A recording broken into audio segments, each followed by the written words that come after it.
Assalamualaikum warahmatullahi wabarakatuh dan salam sejahtera. Bertemu kembali dalam perkongsian Masri Kertas 2 Perniagaan di channel Cikgu Fariza Zaki. Sebelum ini Cikgu dah share Masri Kertas 2 untuk siri yang pertama sehingga siri yang keempat. Bagi pelajar-pelajar yang belum menonton, bolehlah lihat di channel Cikgu Fariza Zaki. Jangan lupa subscribe ya channel Cikgu. Okey, jom kita lihat contoh soalan bahagian B.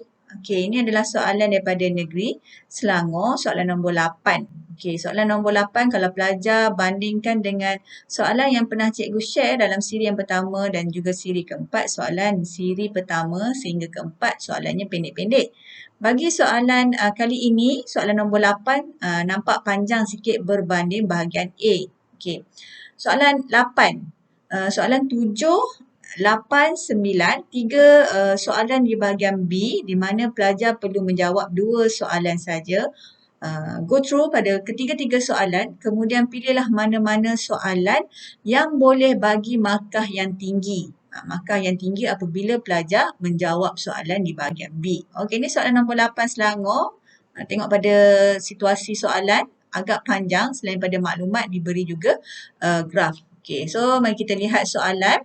Okey, maklumat berikut berkaitan dengan sebuah organisasi perniagaan. Okey, ini perniagaan Puan Ilmi Maisara merupakan pemilik syarikat pengeluar roti dan kek di Bangi Selangor. Pada tahun 2018, jualannya tidak mencapai sasaran.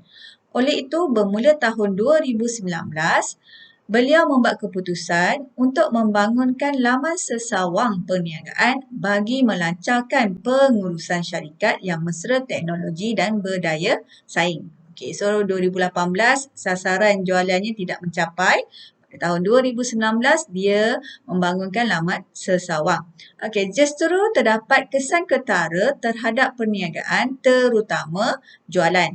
Berikut ialah sebahagian graf jualan sepanjang tahun 2019. Okey, so selain pada maklumat ada graf. So graf itu pelajar perlu lihat, boleh tengok pada graf tersebut ada peningkatan jualan daripada April hingga bulan Ogos. Okey, sambungan maklumat. Okey, Puan Ilmi Maisara mendapati ramai pekerja mahirnya telah bekerja di kedai roti lain disebabkan gaji yang ditawarkannya rendah. Okay, beliau membiarkan masalah tersebut dengan merekrut pekerja baru dan ini menyebabkan kos melatih pekerja meningkat. Okey, ini soalan nombor 8. Ada maklumat, ada graf di mana pelajar perlu lihat maklumat dan juga graf. Graf itu menunjukkan sasaran jualan dan jualannya semakin meningkat daripada bulan ke bulan, April, Mei, Jun, Julai dan juga bulan Ogos. Okey, so soalan dia, A, anda bersetuju dengan keputusan yang dibuat oleh Puan Ilmi Maisara pada tahun 2019? Jelaskan 9 markah. Okay, B, jelaskan aspek pengelolaan sumber manusia yang dilaksanakan oleh Puan Ilmi Maisara 6 markah. Okay, soalan yang pertama, anda berada di dalam situasi soalan bermakna anda bersetuju. Di mana anda bersetuju dengan keputusan yang dibuat oleh Puan Ilmi Maisara pada tahun 2019 di mana menggunakan teknologi maklumat, menggunakan laman sesawang untuk perniagaannya. Soalan B, masih ada dalam situasi soalan B, aspek pengelolaan sumber manusia. So, kalau tengok pada soalan A dengan soalan B, kedua-dua soalan adalah berkaitan dengan perniagaan Puan Ilmi Maisara. So, soalan selalunya, soalan bahagian B ni, soalan A dan juga soalan B, dia berkait. Berkait bermakna ada stimulus pada soalan, ceraian soalan bahagian B tu saling berkait antara satu sama lain. Okey, soalan yang A ni bersetuju. Anda bersetuju maknanya menggunakan laman sesawang teknologi maklumat dalam perniagaan. Soalan B, kena terangkan aspek pengelolaan sumber manusia yang perlu dilakukan oleh Puan Ilmi Maisara. Tadi cikgu dah baca soalan berkaitan dengan pengelolaan sumber manusia. Dia telah merekrut pekerja baru dalam perniagaan dia. Okey, mari kita lihat contoh ataupun cadangan jawapan bagi soalan yang pertama 8A. Saya bersetuju dengan keputusan Puan Irmi Maisara kerana teknologi maklumat dapat. Okey, so awak boleh senaraikan jawapan-jawapan dia. Soalan ni 9 markah bermakna paling kurang ada 9 poin. 9 isi untuk mendapat pertukaran markah pada soalan 9 markah. Okey, yang pertama, jualan meningkat setiap tahun. Okay, yang ni boleh tengoklah pada graf tersebut, April RM50,000 meningkat kepada RM60,000 pada bulan Mei. Okay, so yang peningkatan harga RM50 kepada RM60,000 itu berdasarkan graf. Graf pada soalan.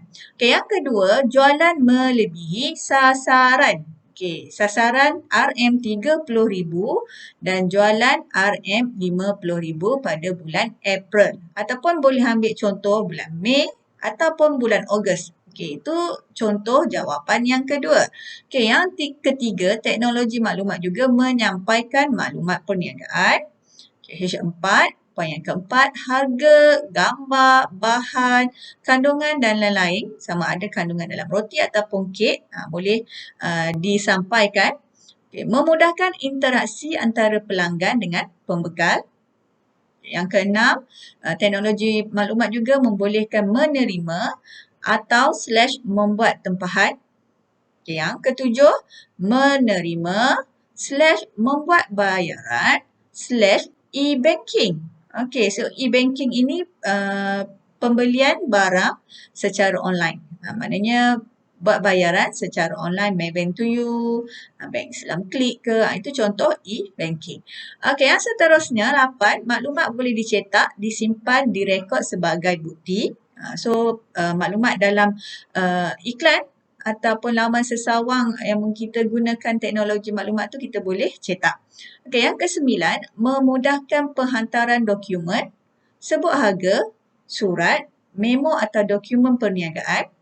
Okey, yang ke-10, menjalankan promosi dengan berkesan cekap berdaya saing.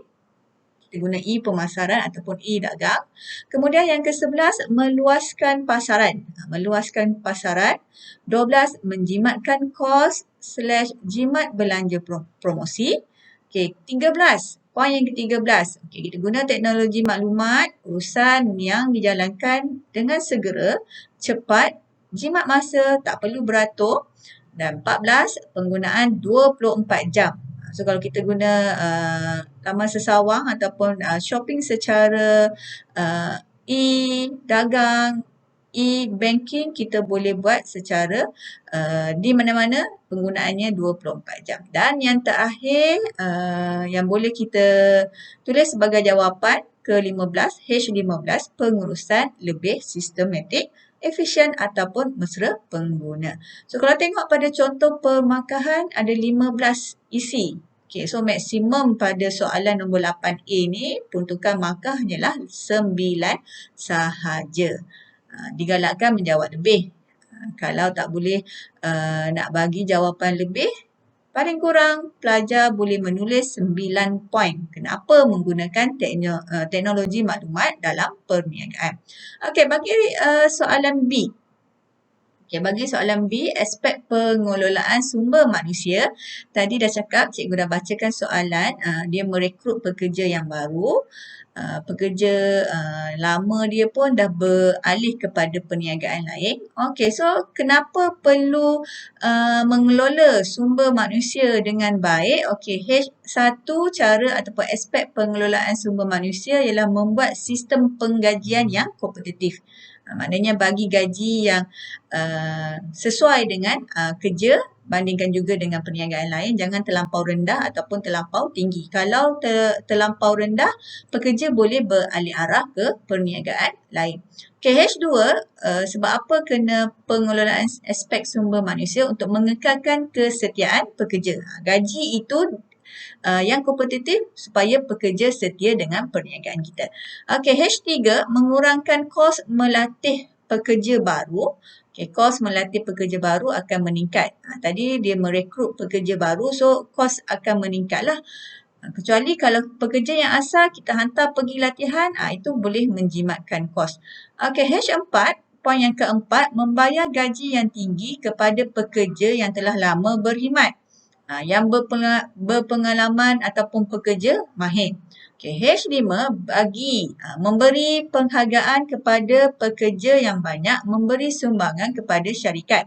Maknanya ada prestasi yang lebih tinggi, so kita bagi penghargaan. Tidak semestinya gaji, kita boleh bagi faedah-faedah yang sampingan lah, seperti bonus tunai kepada pekerja yang memberi sumbangan kepada organisasi perniagaan.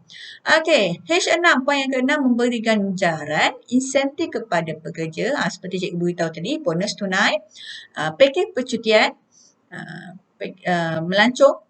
Itu antara contohlah insentif kepada pekerja. Okey, H7, menyelesaikan masalah gaji yang rendah. Menyelesaikan masalah gaji yang rendah dengan membuat perbincangan rundingan dengan pekerja ataupun mendengar runtutan pekerja, kemudian bersedia sebagai majikan perlu bersedia menerima pandangan pekerja. Okey, aspek pengelolaan sumber manusia juga. Okey, mewujudkan suasana harmoni antara pekerja dan majikan. Supaya hubungan yang baik antara majikan dengan pekerja ni dapat meningkatkan motivasi, prestasi dan produktiviti pekerja.